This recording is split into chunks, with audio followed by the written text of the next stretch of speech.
In this video today, we will see how to create folders in Gmail and how to use them. Now, folders in Gmails are known as label.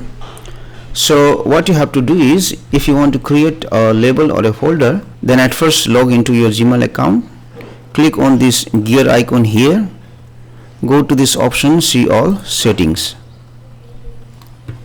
go to labels, and here you have the option to create new label. Let me create it, and let me give the name to a label, let's say iPhone, and then create. So once you have created the label, now let us see what is the use of the label. For that one, what you do is, here in this settings option, you will select this option, filters and blocked addresses. Then you have to go to this option, create a new filter. Now what you can do is, with the use of label, what you can do is, you can direct all the emails from a particular contact to the label or to the folder you have created. Or else, if the email has any specific word, then you can forward all the emails having that specific word to the label that you have created.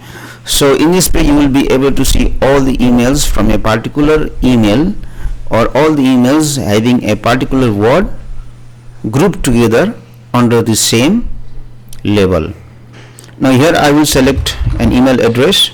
So all the emails sent from this particular email address, I want to direct it to the label that I have created just now.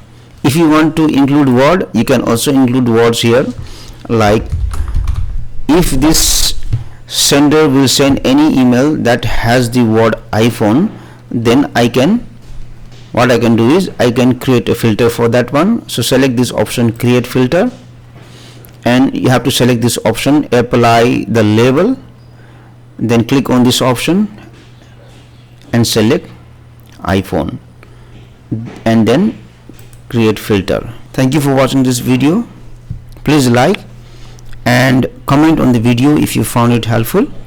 Also click on the subscribe button and hit on the bell icon to get the notification of our latest videos for free.